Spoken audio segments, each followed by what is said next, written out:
Donc, je vous propose de reprendre nos travaux avec Éric Fleury, directeur du centre de recherche INRIA de Paris, dont le titre de l'intervention a un peu changé, ou s'est enrichi. Je le laisse nous parler d'Internet des objets vers un ou des nouveaux paradigmes.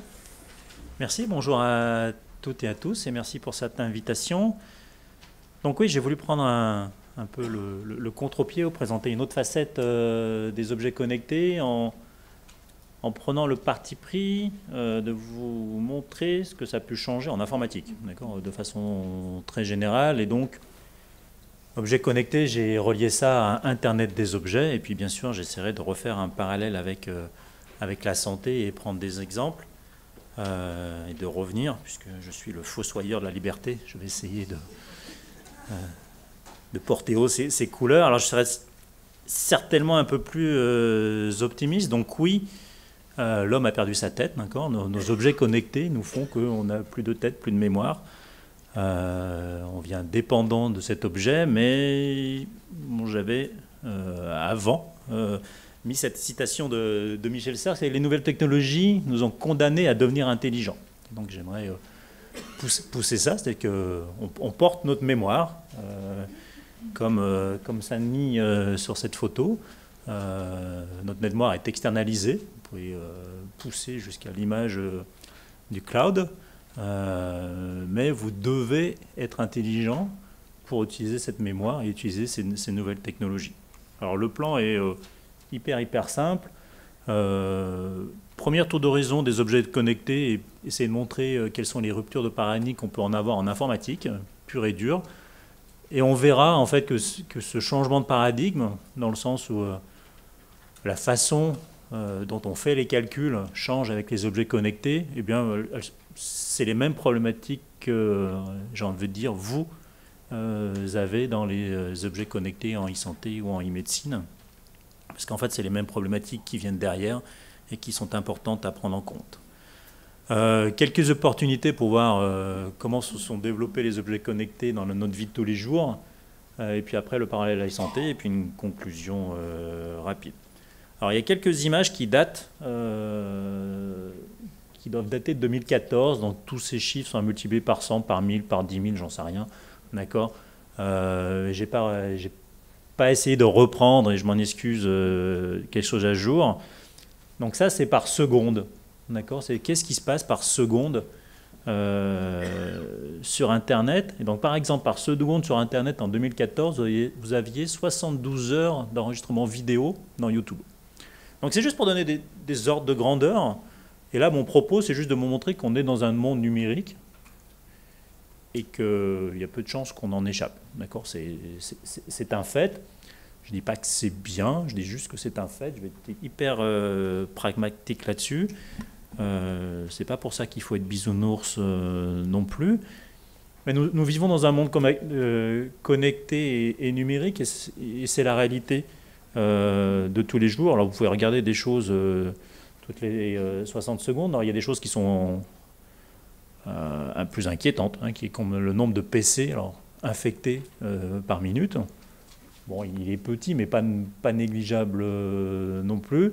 Et puis, si vous poussez les choses, ça peut être le nombre d'applications. Alors là, c'était l'iPhone en l'occurrence.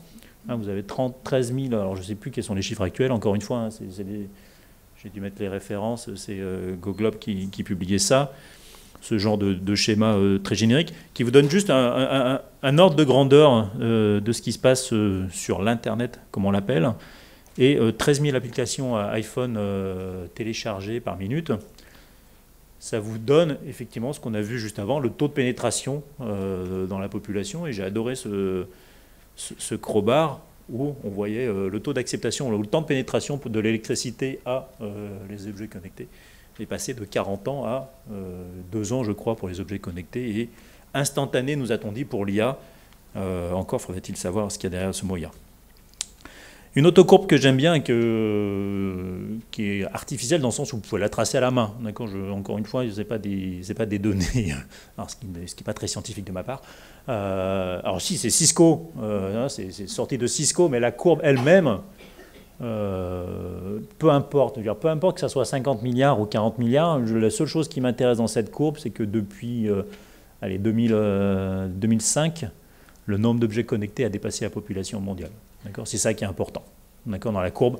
Après qu'on reste sur une croissance exponentielle parce que ça fait plaisir à Cisco et ça leur fait vendre leur solution de gestion d'objets connectés, c'est très bien. Même si on arrive sur un plateau à 50 milliards d'objets ou à 40 milliards d'objets, il y aura toujours un nombre d'objets connectés important. Donc ce qu'il faut bien comprendre, ça c'est juste une photo de la réalité. D'accord ? À l'heure actuelle, voilà on en est. On est à quelques dizaines de milliards d'objets connectés. Alors, objets connectés ne veut pas non plus dire qu'ils sont tous sur Internet et que n'importe qui peut les accéder n'importe où. Il y a aussi attention à ce qu'on appelle un objet connecté. Ce n'est pas parce que j'ai une capacité de communication que forcément mon pacemaker, j'espère, vous pouvez y accéder depuis Internet. A priori, mon pacemaker, je dois être avec un objet sans fil, mais ça ne veut pas dire qu'il est sur Internet. Il faudra faire un peu attention. L'état des lieux derrière, et du coup, le changement de paradigme, il est sur trois choses. La première chose, c'est que c'est instrumenté. Et instrumenté, c'est tout devient instrumenté. Donc, votre maison est instrumentée, votre chauffage est instrumenté, votre voiture est instrumentée. C'est l'un des plus grands générateurs de données que vous avez certainement tous les jours. Votre téléphone, on n'en parle pas. 1 milliard de smartphones, ça veut dire 1 milliard de caméras derrière. D'où le 72 heures de films par seconde sur YouTube. C'est une conséquence logique, j'en fonce des portes, j'en suis bien conscient, mais la chose c'est qu'on est instrumenté au plus proche du phénomène. C'est-à-dire qu'on pourrait, alors il y a plein de parallèles qu'on peut faire, en météo on peut faire, c'est qu'on a des gros radars qui couvrent des grandes zones, mais qui sont très très peu précis dès qu'on veut avoir 1 km² ou le bout de sa rue.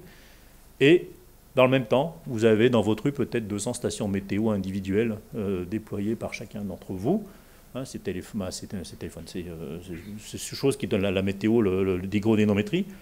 Leur précision, elles ne sont pas calibrées, elles sont beaucoup moins calibrées qu'un radar météo, mais quand même, elles sont très très locales.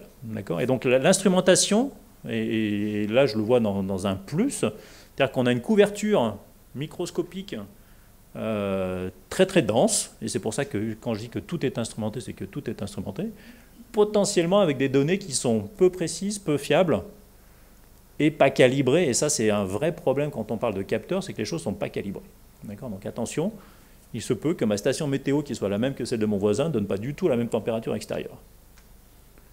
Donc c'est à vous, scientifiques, traiteurs du signal derrière, de faire qu'on puisse prendre en compte cette diversité d'informations, voire un capteur qui est tout à fait déraisonnable et qui donne des températures tout à fait déraisonnables. Donc ça, c'est important, mais c'est important de comprendre que vous avez une instrumentation totale de tout, j'ai envie de dire, sans exagérer. Après, les choses sont interconnectées, donc on est instrumenté, connecté, voire interconnecté. Ça aussi, c'est des chiffres globaux pour vous dire que le milliard de comptes Internet et le milliard d'objets connectés, ces objets sont sur Internet pour la plupart d'entre eux. Et puis les choses sont intelligentes. Alors j'aime pas du tout ce mot d'intelligence, parce que pour paraphraser Gérard Berry, mais en poli, il n'y a pas plus bête qu'un ordinateur. Alors il avait un mot beaucoup plus grossier pour dire ça. Donc intelligence, j'aime pas ce mot, je sais pas... je pense que c'est une mauvaise traduction de l'anglais, tout simplement. Mais les choses, c'est qu'on a une capacité de calcul, c'est ça on a une capacité de calcul, de mémoire, de mémorisation sur les objets. Donc on a cette instrumentation, interconnexion et capacité de calcul dans chaque objet, Et bon, pour les gens qui sont un peu âgés comme moi, votre téléphone portable est, je pense, 1 milliard de fois plus rapide que le premier Apple IIc, pour ne pas le citer, que j'ai pu avoir quand j'étais enfant, mes premiers pas en informatique. Le gap est, on va dire, une quarantaine d'années, une trentaine d'années, c'est ça, pour l'Apple IIc maintenant. Bon, vous avez quelque chose qui est multiprocesseur, qui a une caméra embarquée, des choses qu'on n'imaginait pas il y a 30 ans. Donc les changements de paradigme qu'on va avoir, c'est les aspects complètement distribués. Donc on est très très très loin de l'objet unique, centralisé, qui fait les choses. Donc par exemple, mon radar météo est un seul objet que je mets beaucoup de temps à construire, que je peux fiabiliser, que je peux paramétrer, que je peux instancier. Mais j'en ai un. D'accord? Donc vous, ça serait autour du lit du patient. On peut imaginer qu'il y a un équipement médical important, centralisé, sur lequel vous avez complètement la main. Là, vous distribuez les choses et vous espérez, parce qu'il y a une certaine redondance, et ça c'est un autre point, que l'on aura la même quantité d'informations et que, in fine, on sera aussi précis que l'unique objet au début. Les choses sont dynamiques, et ça change beaucoup. Donc ça, c'est votre patient, quand il est à l'hôpital, vous faites une mesure. Quand il est chez lui, potentiellement, il est monitoré en temps réel et continuellement. D'accord? Donc ça, c'est un peu des fantasmes, tout ça, hein, mais c'est un peu l'objet. Ce qui est clair, c'est qu'effectivement, votre téléphone envoie toutes les quelques secondes une beacon pour donner sa position. D'accord? Ça, c'est le protocole de base et on verra à quoi ça peut servir derrière. Et puis, c'est au plus proche. Et ça, c'est un vrai avantage des réseaux de capteurs tels qu'on peut les employer, c'est que la captation de l'information est au plus proche du phénomène. Ça, c'est quand même un grand avantage. Alors, les opportunités, je vous ai donné quelques objets hyper basiques de la vie de tous les jours qui ont fleuri. Encore une fois, je n'ai pas remis à jour les slides. Donc, vous allez avoir du thermomètre connecté. Et tout ça, si j'avais un mot commun, c'est une sorte de coaching et de votre intérieur, d'accord, de votre vie de tous les jours, de vos performances, si on pense à la raquette connectée, et c'est un peu gadget, d'accord. Mais ça vous donne bonne conscience quand même, d'accord. Votre thermomètre connecté, c'est du bien-être parce que ça vous permet d'avoir chaud quand vous rentrez chez vous, puis c'est une bonne conscience parce que vous savez que quand vous n'êtes pas là, le radiateur ne fait pas n'importe quoi et vous ne gaspillez pas l'énergie, d'accord. Le réseau de plantes, ça pourrait pas pareil, vous avez bonne conscience quand vos plantes ont le bon hydrométrie, le bon engrais, etc. Babolab et sa raquette connectée, mine de rien, on a travaillé avec la Fédération française de ski, alors pas sur des raquettes bien sûr, mais sur des chaussures de ski, où l'instrumentation était hyper précise pour pouvoir reprendre à chaque seconde quels étaient les appuis des skieurs, mixer ça avec des caméras et un GPS hyper précis, et donc on avait la trajectoire exacte du skieur, une modélisation 3D de la piste et les pressions sur le moindre petit orteil du skieur. Et donc le skieur après était capable de réanalyser ce qu'il avait fait et de mettre en correspondance ses sensations quand il descendait. J'étais à Grenoble avant, c'est pour ça que c'est un exemple qui me parle. Avec. Donc ici c'est, pour moi, joueur de tennis très moyen, c'est un gadget que d'avoir une raquette instrumentée. Pour le skieur de compétition qui va gagner un millième, c'est peut-être juste la médaille d'or et peut-être sa victoire. D'accord? Autre exemple où je vais vous provoquer, en vous mettant une cigarette électronique, c'est juste pour dire, alors ça m'avait choqué, c'est pour m'étonner, on va dire, c'est pour ça que je l'ai mis, c'était le temps entre l'arrivée sur le marché de la cigarette électronique, qui a eu un taux de pénétration quasiment instantané, je pense en un mois, tout le monde a fait une cigarette électronique, et en un mois et une semaine, vous avez des cigarettes électroniques connectées. D'accord? C'est-à-dire que un objet arrive sur le marché, il y a sa version connectée. S'il n'est pas déjà connecté, il y a sa version connectée qui arrive tout à l'heure. Donc c'est pour ça que je vous mets la cigarette électronique, il n'y a pas d'autres messages derrière. Et puis derrière, donc c'est un mouvement global et rapide derrière. Et puis alors, petite interrogation ici pour vous demander si vous savez comment marche Google Traffic. Parce que Google Traffic est quand même beaucoup plus précis que la DDE, quand même, que n'importe quel service d'État vous donnant le trafic du périph' ou des routes, que ce soit en province ou en Paris.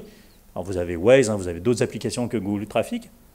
Et en fait, comment ça marche? Alors ça marche sur quelque chose qu'on vous vend, c'est participatif.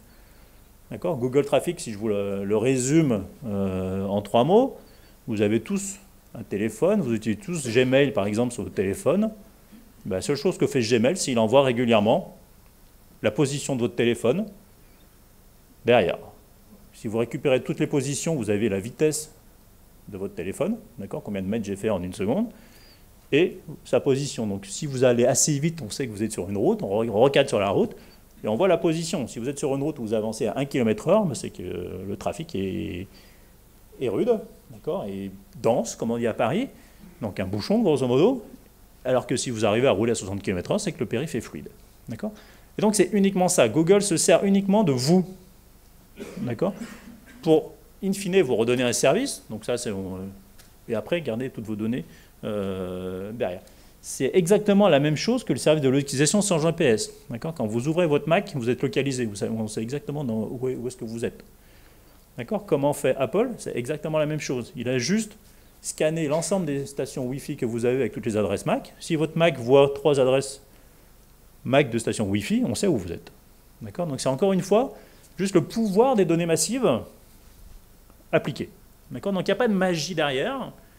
Il y a juste des choses où, il y a encore 15 ans, on se disait non mais c'est pas possible de scanner toutes les bases Wi-Fi de la Terre. Bah si, en fait, c'est tout à fait possible, parce que chaque fois que vous avez votre Mac le fait pour vous, scanner toutes les bases Wi-Fi, et on le renvoie en disant ben moi je suis à P5 aujourd'hui, voilà toutes les adresses Mac que je vois de base Wi-Fi. Donc j'enrichis en plus à chaque fois le service. Donc c'est des services qui sont hyper précis, complètement distribués et qui travaillent sur la redondance ce qui fait la force. Là, je vous ai juste montré des photos, une analyse qu'on a fait en utilisant la position de vos téléphones portables. Encore une fois, un téléphone portable, il s'accroche à une antenne. Et donc, si je sais que vous accrochez à une antenne, je sais où vous êtes. Et donc là, je sais exactement la densité de population qu'il peut y avoir dans une ville. Je peux faire exactement la même chose pour savoir le trafic derrière. Donc, c'est un exemple. Uniquement avec le téléphone. Le téléphone n'est pas fait a priori pour suivre. Le téléphone, comme il base de station en station G. Et donc là, vous avez à 9 h plus personne en centre-ville. Donc ça, c'était Buenos Aires avec des données. Donc vous parliez tout à l'heure de données téléphoniques, de données carte bancaire. On peut coupler certains jeux de données derrière. Et donc, les schémas classiques qu'on affiche en IoT, c'est ça. Ça permettra de résoudre quasiment tous les silos et tous les domaines applicatifs que vous pouvez trouver dans le monde, y compris dans la ville. Habitat, écologie, transport, traçabilité des marchandises, logistique, surveillance, gestion des eaux pollutions. Et en fait, je pense qu'on peut traduire ça dans un hôpital de façon quasiment identique. Alors, vous avez le patient, mais je peux pas même en tant qu'hôpital, en termes de système complexe, logistique, surveillance, traçabilité, transport dans l'hôpital, je pense que c'est des domaines dans lesquels vous pouvez appliquer les objets connectés pour faciliter l'objet connecté. Alors si on passe un peu plus sur la e-santé et la e-médecine, et je prendrai 2 exemples rapides, et après j'irai à la conclusion. Alors moi, il y a une question que je me pose toujours, c'est est-ce qu'on parle de bien-être ou de médecine? Et ça, pour moi, c'est une vraie différence. Alors, je sais, j'ai encore essayé de lire quelques rapports là-dessus, et je crois qu'en France, on fait la différence entre e-health et e-médecine. Pas sûr que de temps en temps, les gens confondent un peu. Et ça revient à la question de la qualité des données qu'on récupère. C'est-à-dire qu'il peut y avoir le fantasme de dire récupérons toutes mes données. Imaginons que je mets à disposition toutes mes données, même si j'ai une Apple Watch qui récupère mon battement cardiaque, même si j'ai la température de ma pièce, même si j'ai ma température personnelle, même si dans ma voiture, parce que j'ai découvert ça dans ma voiture, j'ai la qualité de l'air qui m'entoure. Donc on pourrait imaginer un modèle où, si je viens d'être transplanté pulmonaire, on peut regarder par où je me déplace dans Paris. Il y a une application qui s'appelle Ambicity qui vous donne la qualité de l'air dans chaque rue, excusez-moi, et qui peut vous donner corrélation causalité du fait que j'ai plus de risques ayant été transplanté pulmonaire si je vais dans cette rue-là plutôt que dans d'autres rues, on fait la qualité de l'air. Donc ça, c'est un fantasme de dire le monde est complètement numérique et donc j'aurai une donnée de tout et alors peut-être, mais c'est quand même compliqué. D'accord, c'est quand même compliqué de rapatrier toutes les données, de les mettre en forme pour quelle est la donnée qui m'intéresse vraiment. D'accord, et ça, c'est une vraie question. Vous pouvez avoir des terras de données. Quelles sont les données dont vous avez vraiment besoin pour faire votre expérience? Et c'est pour ça que, à objet connecté, je dirais qu'il faut garder, parce que je pense qu'il y a beaucoup de chercheurs dans la salle, la définition même d'une recherche. D'accord, donc quand on fait une recherche, on fait un plan expérimental et on teste des hypothèses. D'accord, et donc c'est pas parce qu'on a plein de données qu'on pourra tester des hypothèses. Donc ça, c'est un plan, je m'égare un peu. Donc juste pour vous dire ça, j'ai mis ça parce que ça c'est un étudiant, alors c'est pas un étudiant, mais si c'est un étudiant qui l'a fait, c'est-à-dire que sa femme s'est fait opérer d'une pneumatie, je ne sais pas comment on dit là, opération de d'écoulement de la rétine, j'imagine. Et donc on lui a dit attention, il faut garder la tête dans une certaine position, il ne faut pas trop pencher la tête et tout, donc elle a été hyper stressée sur savoir quel mouvement elle allait faire. Et alors c'est pas la femme ici, mais on a pris un étudiant en l'occurrence. Et donc Thomas Vatten, qui est chercheur sur l'IoT, on va dire, a développé en 2 jours une petite application. Donc il a pris sur une étagère un composant objet connecté, d'accord, donc un objet connecté sur lequel il y a un capteur qui est une centrale gyroscopique, et puis il a juste calculé les angles maximum dont elle avait le droit de faire. Elle a mis ça sur un bandeau. Elle a été rassurée, parce que chaque fois qu'elle baissait un peu trop la tête, son téléphone vibrait en mode rouge, et elle savait qu'elle était dans une position non adaptée. Donc ça, c'est juste pour vous dire que cet objet-là, ça lui a pris 3 jours pour le faire. D'accord ? Je ne sais pas s'il y a peut-être un besoin, je ne sais pas s'il y a un marché, mais ça a rassuré sa femme. Donc dans l'occurrence, c'est très bien, après il en fera ce qu'il voudra, mais c'est la chose simple. L'autre exemple sur lequel, alors là pour le coup j'ai vraiment participé, c'était sur la meilleure compréhension des maladies nosocomiales à l'hôpital, où les médecins qui sont venus me voir à l'époque, les épidémiologues, sont me dire le staph doré devient résistant, c'est un vrai problème dans l'hôpital, et ce qui nous manque, c'est, on sait que ça se donne par le contact, d'accord, ça c'est pas une découverte, par contre ce qu'on ne sait pas, c'est quelles sont les chaînes de transmission dans l'hôpital, pourquoi certains gènes, pourquoi certains staph deviennent résistants, et quel est le génotype des staph qui sont résistants ou pas. Donc on est allé dans cette aventure, et donc la solution qu'on avait proposée à l'époque, c'était d'équiper chaque personne de l'hôpital d'un petit capteur, d'accord. Et quand je dis chaque personne, c'est tout le personnel hospitalier, tous les patients et tout le personnel administratif. Donc c'était à Berck-sur-Mer, pour citer l'hôpital, donc quelque chose d'assez isolé. Donc ça c'était très bien, parce que du coup c'était un lieu assez clos, où les patients avaient une durée de résidence assez longue, et c'était quand même 600 personnes à équiper. Et donc un capteur c'est super simple, hein. C'est une mémoire, un coprocesseur, donc un processeur, une unité radio et une antenne, et une pile, qui était le problème majeur de l'expérience à l'époque, la pile. Et donc ce qu'on faisait, c'est qu'on récupérait tous les contacts. Alors contact, c'était proximité entre les gens. Donc moi j'avais très très peur de cette expérience, parce que c'était Big Brother, d'accord, à chaque instant, c'est-à-dire c'était toutes les 30 secondes, je sais exactement qui est en contact avec qui dans l'hôpital, parmi toute la population. D'accord ? Bien sûr que c'était anonyme, que moi j'avais que le numéro 5 sur le capteur, donc on a fait beaucoup de pédagogie pour expliquer aux gens. Ce que ne voulaient pas les gens, c'était qu'on les localise. Ils se foutaient de savoir avec qui ils étaient en contact, au centre, mais ils ne voulaient pas être localisés. Donc on a juré nos grands dieux qu'il n'y aurait pas de capteur fixe dans l'hôpital, donc on ne pourrait jamais localiser les gens, et on ne l'a jamais fait. Et après on leur a dit, alors surtout vous avez un numéro, et c'est... voilà, ça c'est anonyme, et la première chose qu'ont fait les gens, c'est de décorer leur capteur.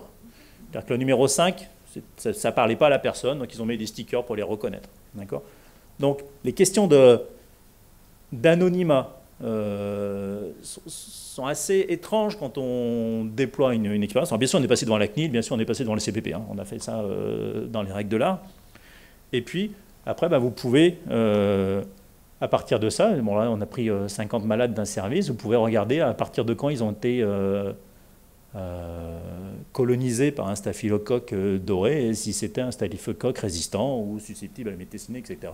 Et donc avoir des chemins d'infection entre les unités, derrière, et expliquer les dents. Tout ça pour en venir à un point qu'on a évoqué tout à l'heure. Alors vous avez quelque chose qui est... durant une épidémie, vous pouvez regarder les contaminations réelles, et ça pouvait permettre de casser une épidémie dans un hôpital en disant voilà ce qui se passe en ce moment, voilà les chemins, et j'agis, donc ça c'est un acteur. Et puis aussi un autre volet qui moi je trouvais important, c'était d'évaluer les risques au niveau micro d'un hôpital. C'est-à-dire qu'on peut faire une préétude dans un hôpital en disant si jamais une épidémie se développe dans cet hôpital à partir de tel service, voilà les chemins que ça va prendre, et voilà. Donc on peut revenir sur les histoires dont on a discuté tout à l'heure, sur les assurances, etc. Vous savez qu'aux États-Unis, il y a des fortes primes qui sont données aux hôpitaux si jamais il y a des épidémies. Donc ça peut être une sorte de label. C'est un peu l'idée qu'on avait à l'époque.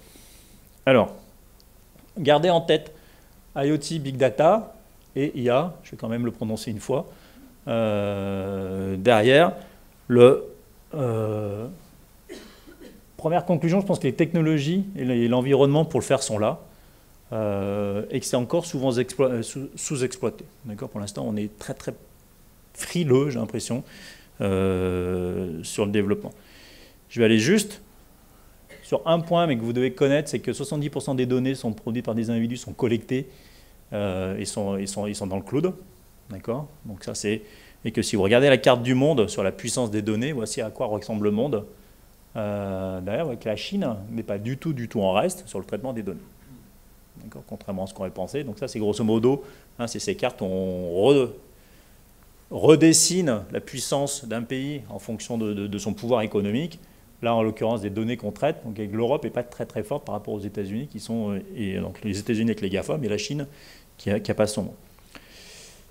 Je n'ai pas parlé d'IA pendant tout l'exposé presque, je l'ai juste mentionné à la fin, donc je vais quand même vous faire une petite page de pub pour Prairie. Alors pourquoi? Alors, parce que, je pense que c'est un institut important et surtout, donc UP c'est l'Université de Paris, je ne sais pas encore si c'est officiel, donc c'est P5, P7 derrière, surtout parce qu'il y a un volet santé très important dans l'institut avec la venue de la PHP, de P5 et de P7. Alors j'espère avoir oublié aucun logo des hôpitaux. Si c'est le cas, je m'en excuse déjà. Et parmi tous les thèmes IA, il y en a qui sont directement concernés par les objets connectés, d'accord, y compris sur les maladies chroniques. Et là, je pense que l'IA peut être une grande aide derrière. Les points de conclusion que j'aimerais vous soumettre, et j'ai pris le parti pris de faire le parallèle avec l'industrie. Pas pour vous cloisonner que la santé est une industrie comme une autre, c'est pas ça. Et ce qu'on voit dans l'industrie, c'est que l'IoT, c'est pas tant une révolution. Donc c'est une révolution des process et pas des applications. D'accord? Donc il n'y a rien de nouveau qui se crée. Et je pense qu'en santé, alors peut-être qu'il y aura des créations ex nihilo grâce aux objets connectés, j'y crois pas trop. Je pense que ça va être une révolution, une évolution, une révolution, je sais, à vous de choisir le terme, des process. J'espère que ça améliorera les choses, ça les rendra plus temps réel, plus réactifs, voire plus proactifs, d'accord? Que c'est un vrai moyen de remettre le patient, mais il n'y aura pas d'applications complètement nouvelles qui vont être créées grâce à l'IoT. D'accord? L'imagerie médicale existe, elle existera. Le patient étant le patient pour l'instant, les phénomènes qu'on regarde sont les mêmes. Je veux dire, ce qu'on essaye, c'est de connecter les choses, de changer les process derrière, et peut-être le feedback de ces process, mais pas de révolution totale. Et donc, ma vision est plus l'IoT comme un facilitateur dans le domaine que quelque chose qui va tout bouleverser. Alors bien sûr qu'il y a des choses qui vont être bouleversées, d'accord. Le lien, où ça peut être disruptif, c'est le lien vis-à-vis de l'économie et des assurances. Ça, j'en suis certain. Si Google, alors, je ne sais pas si Google s'intéresse à l'assurance en santé, mais il s'intéresse à l'assurance en voiture, parce qu'on en parlait tout à l'heure. Donc, ce n'est pas pour rien. Donc, il y a bien sûr des pans qui seront changés et nouveaux, mais dans le domaine purement médical, j'ai envie de croire encore que c'est plus un facilitateur. Les autres conseils que j'ai vus, donc le premier, c'était notamment sur l'expérience sur les contacts, c'est que, ok, vous avez 2 milliards de terabytes de données, en fait, c'est choisir la bonne donnée, d'accord? Et que si dans ces 2 terabytes, il n'y a pas la donnée qu'il vous faut, et ben déployez l'expérience pour avoir cette donnée, d'accord? C'est que vouloir prendre des proxys de proxy, ça ne marche pas, d'accord? Parce que vous n'avez plus aucune confiance dans la donnée, vous êtes incapable de la traiter correctement, même quand vous êtes le meilleur traiteur du signal du monde. Donc ça, c'est un vrai conseil. D'accord? C'est que quand vous faites une expérience, c'est pas parce qu'on vous met à disposition des données gratuites que c'est votre fortune et que vous ayez trouvé votre bonheur. Si la donnée que vous voulez voir n'est pas dedans. D'accord? Alors, les données sont corrélées, certes, mais ça ne fait pas tout. Et s'il n'y a pas la mesure que vous voulez, faites développer le capteur qu'il vous faut pour avoir cette donnée. Je pense que ça, c'est un vrai conseil. Retour d'expérience aussi, c'est que le dispositif, alors même si vous avez la courbe tout à l'heure du management qui nous donne sur le dispositif est epsilon. Donc la conception du dispositif est epsilon vis-à-vis du déploiement et du besoin humain qu'il y a derrière. Et ça, c'est vrai. Alors, ça a été vrai dans Mozart. On a essuyé beaucoup de plates, donc on peut tout de même, on a refait une expérience, ou d'autres unités ont refait une expérience 6 ans après, et la courbe d'apprentissage est la même. D'accord ? C'est-à-dire que donner un objet connecté aux patients, aux infirmières, aux médecins, c'est une chose. Le garantir que ça marche pendant 6 mois, 24 heures sur 24, 7 jours sur 7, c'est un autre problème. D'accord ? Et là, il y a besoin énormément de pédagogie, de formation et de moyens humains derrière. Et ça ne change pas, j'ai envie de dire. D'accord ? Donc je suis hyper reconnaissant aux infirmières de Berck-sur-Mer qui étaient là, en plus, pour surveiller les choses qu'on avait déployées. D'accord ? Je me sens un peu coupable parfois. Donc on a besoin de formation et de pédagogie, et ça je pense que c'est global. Donc on a parlé d'IA et des fantasmes de l'IA, je pense qu'on pourrait y tenir une semaine dessus. Je pense qu'on a besoin de formation. D'accord ? Et une formation des médecins à l'IA, c'est pas juste. Pour que ça ne soit pas juste une boîte noire, d'accord ? Il n'y a rien de magique dans l'IA. Encore une fois, il n'y a pas plus bête qu'un ordinateur, et l'IA, c'est un ordinateur. Donc il faut... Par contre, derrière, le dernier point, c'est traçabilité et explicabilité. Je ne sais pas quel est le bon terme. Ça, je pense que c'est un réel enjeu. Et c'est un réel enjeu mathématique. D'être capable, dans nos boîtes IA, d'expliquer pourquoi la décision a été prise, et d'arriver à montrer... Je suis parti de telle banque de données initiale sur laquelle j'ai fait mon modèle d'apprentissage et voilà pourquoi j'ai pris la décision et je vous l'explique et je vous la montre.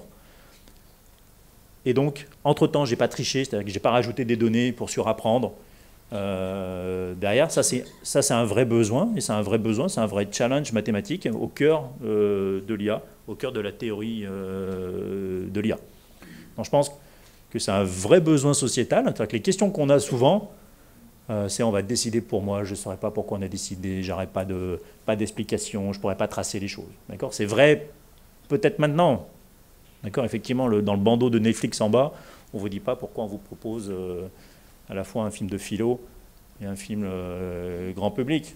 D'accord ? Mais je pense que ce serait simple. D'accord ? Il suffit de vous dire que vous êtes abonné à la fois à Télérama, et je ne sais pas quel newsgroup, et que vous aimez effectivement les films de philo et les films grand public, d'accord, et que vous êtes juste comme 35 millions de personnes en fait. C'est ça qu'il faut se rendre compte. Donc traçabilité, explicabilité, ça c'est un vrai challenge interne. Et puis une réponse à beaucoup de choses, mais alors c'est peut-être que je me cache derrière, je pense qu'il faut des réponses éthiques et juridiques à beaucoup de problèmes qu'on se pose, et au déploiement de l'IoT. Je pense qu'il y a... et de l'IA en général, c'est-à-dire qu'il faut... La technique est là, donc ça, on ne pourra plus la contraindre. Je veux bien entendre qu'on est plus humain à cause de l'e-santé ou de l'e-médecine. Je pense qu'il y a eu des contours juridiques et éthiques autour du soin, et moi je pense à l'acharnement thérapeutique, je ne sais pas si c'est les mots pour le dire, mais je pense qu'on a encadré ça, je pense que la e-santé sera pareil derrière, et on a besoin de ces cadres-là qui doivent être donnés de l'extérieur. Alors c'est certainement pas à moi, informaticien, de les poser, mais ce n'était pas aux médecins non plus de les acter, au monde médical de les acter. Mais on a besoin de ce cadre-là pour savoir quelles sont les frontières et quel est le cadre légal dans lequel on peut évoluer, avec toute, j'imagine, la zone grise qu'il peut y avoir autour. Voilà, merci.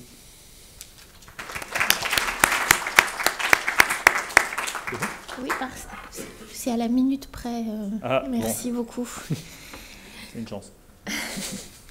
Bon, merci parce que ça, contrairement à ce qu'annonçait la diapo d'ouverture, vous faites une hypothèse originale et forte qu'il n'y a pas de rupture épistémologique, il n'y a pas de changement de paradigme. Nous, historiens et philosophes de la médecine, on est par Canguilhem, par Foucault, et par d'autres, bien entendu, on sait qu'il y a eu des changements de paradigme avec la révolution anatomoclinique, bactériologique, physiologique, l'introduction des mathématiques statistiques dans la médecine, puis la génétique. Et là, et donc nous, on s'attendrait aussi, philosophes et aussi professionnels de santé ou patients, à ce qu'on nous dise là, avec l'intelligence artificielle, il y a un nouveau changement de paradigme pour la médecine, pour la santé et le soin. Et en fait, c'est intéressant que vous, dans la position où vous êtes et avec la profession que vous avez, vous nous dites, semble-t-il, le contraire. Alors, l'IA, on ouais. peut reparler de l'IA, mais Ouais. l'Internet des objets ou les objets connectés, pour moi, un lit en réanimation est déjà un patient connecté. Je veux dire, alors, il est connecté filairement, d'accord? Donc, le passage est, je coupe le cordon ombilical et je peux être connecté à la maison, mais je pense, si j'ai un arrêt cardiaque sur un lit de réa, il y a un bip qui se met en marche, d'accord? Et tout le monde l'accepte, qui est la différence à la maison. À la maison, les capteurs sont moins sûrs. Donc, je pense à l'hôpital, si jamais le bip ne se déclenche pas, vous avez quelqu'un sur qui taper. Donc, vous avez un responsable, c'est soit le matériel, soit la personne qui a entretenu le matériel, soit la personne qui a posé la sonde. Donc, vous avez une chaîne claire de sur qui taper quand ça ne se passe pas. D'accord? Donc, de responsabilité, j'imagine. Je sors de mon domaine de compétences, hein, donc vous pouvez hurler dans la salle. À la maison, pour l'instant, c'est domaine gris, parce que si l'application, c'est Apple qui l'a donnée et que vous basez uniquement sur le cardio-fréquence-mètre de Apple ne vous certifie pas ça comme étant un objet médical. D'accord? Et ça, c'est pour ça que moi, je fais une grande différence. Et la frontière, pour moi, elle est là. C'est-à-dire que le patient à la maison, il faudra qu'il soit équipé d'objets médicaux, pas d'objets de bien-être qui renvoient quasiment les mêmes signaux. Mais on pourra, à mon avis, on ne pourra pas prendre les mêmes décisions. On pourra alerter la personne, mais si jamais on ne l'alerte pas, on va y avoir du mal à trouver le responsable. Donc ça, c'est pour le non-rupture de paradigme sur la connexion, que ce soit sans fil ou filaire. Pour moi, c'est la même. Je vois pas de différence. Pas grand-chose. Après, pour l'intelligence artificielle, ça sera peut-être différent. Mais encore une fois, pour moi, l'IA sera là comme vous pouvez avoir des livres qui vous donnent un protocole à suivre et que le médecin suit derrière, sauf que ça sera sur beaucoup plus de cas. Donc je pense qu'il faut être traçable et explicable sur les méthodes d'IA qu'on donnera au médecin, mais ça sera un outil de plus sur lequel il basera son raisonnement, qui seront in fine des stats mathématiques derrière. Donc d'un point de vue recherche, il n'y a pas de saut quantique. Derrière, on fait juste des stats un peu plus poussées sur les échantillons qu'on a. Merci beaucoup. Marie-Pia ? Oui, je ne suis pas sûre que je vais arriver à bien formuler ma question, mais je me lance quand même. Et je pense qu'autour de l'intelligence artificielle, par mes connaissances, il y a des fantasmes et des peurs.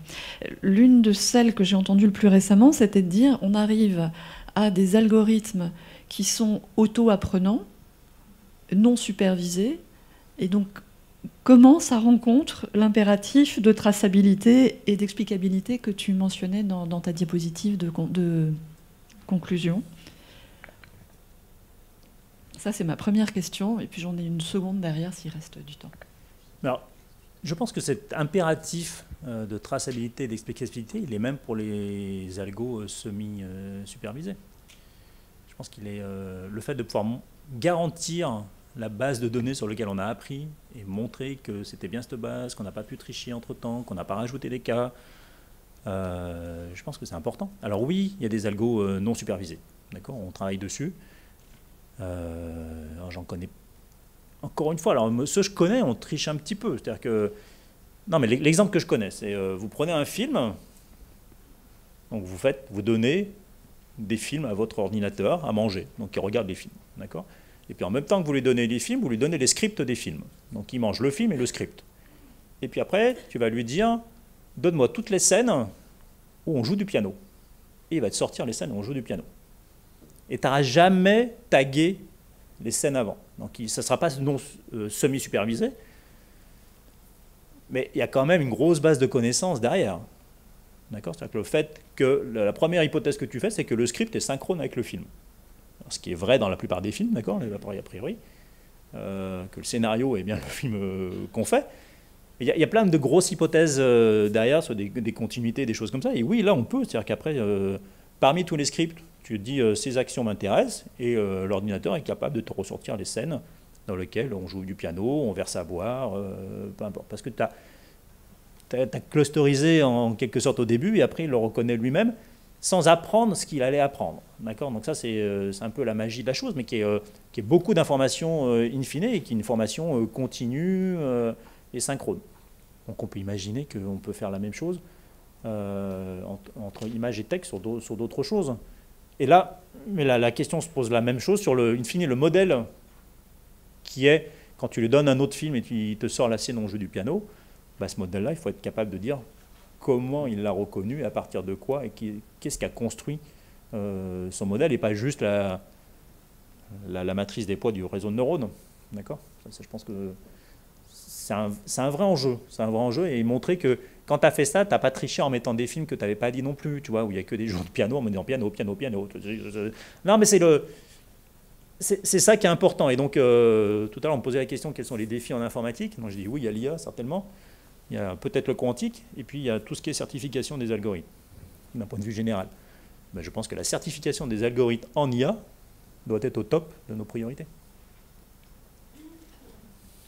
Et la deuxième question, là aussi, c'est probablement de l'ordre du fantasme, mais ce qu'on entend beaucoup dans le champ médical, en tout cas sur l'intelligence artificielle, c'est de dire que l'intelligence artificielle fait beaucoup mieux que l'homme aujourd'hui pour la reconnaissance d'images, pour ce qui est dans mon domaine. Mais l'ordinateur joue mieux aux échecs que la oui, plupart d'entre nous aussi. Largement, oui. Non, mais... et que donc, ça va libérer du temps médical et les médecins vont pouvoir se consacrer à des cas plus compliqués, passer plus de temps sur des choses plus complexes.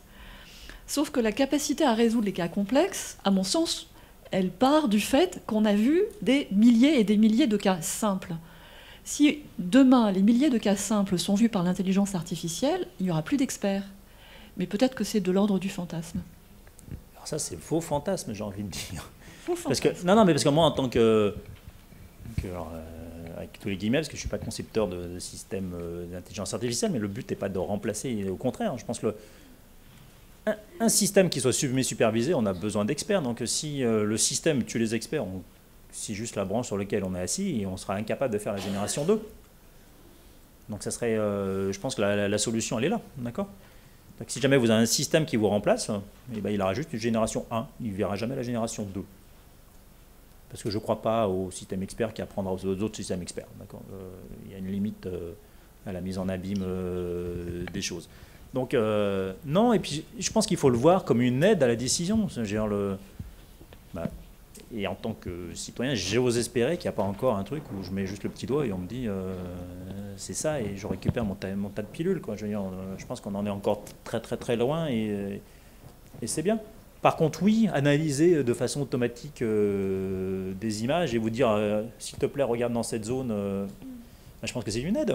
C'est comme les pilotes de chasse ont une aide dans leur viseur, c'est comme quand on conduit, on a une aide aussi qui nous délimite les bords de la route de façon automatique. Pour autant, je ne ferme pas les yeux, je ne lâche pas le volant dans ma voiture. Non, mais je pense qu'il faut alors je ne sais pas si on peut dire, défantasmer ça et revenir à la réalité. Ouais, une réalité. Bonjour, je suis Armelle Gracier, je représente les fabricants de dispositifs médicaux et je rebondis à la fois sur la question de Madame Dorto et sur le fait que vous avez évoqué la certification des algorithmes. Jusqu'où va votre notion d'explicabilité ? Parce que si on se met à décrypter complètement un algorithme, la problématique de compétitivité de ceux qui vont développer les algorithmes va rentrer en ligne de compte, même si je suis bien consciente que l'explicabilité va permettre de donner la confiance. Mais comment est-ce qu'on gère justement ce souci de confiance en un algorithme et en même temps de secret des affaires pour les industriels qui vont développer des algorithmes d'intelligence artificielle ? Alors, il y a peut-être deux volets. Donc, il y a un premier volet sur l'IA où je pense qu'il faut être capable de dire la base de données, je caricature un peu, mais la base de données sur laquelle j'ai appris, c'est celle-là. Et si jamais il y a un problème, je vous la mets à disposition et vous êtes capable de vérifier que c'était bien celle-là. Donc, vous avez une preuve de votre apprentissage. D'accord, ça, je pense que c'est important, parce que peut-être qu'on verra que les images étaient biaisées. Alors, je parle d'images là, parce que j'ai ça en tête, mais que les images étaient biaisées ou volontairement... voilà. Donc ça, je pense que c'est important derrière. Après, sur les preuves d'algorithme, vous pouvez donner un certificat d'un algorithme, montrer sa preuve, sans révéler l'algorithme.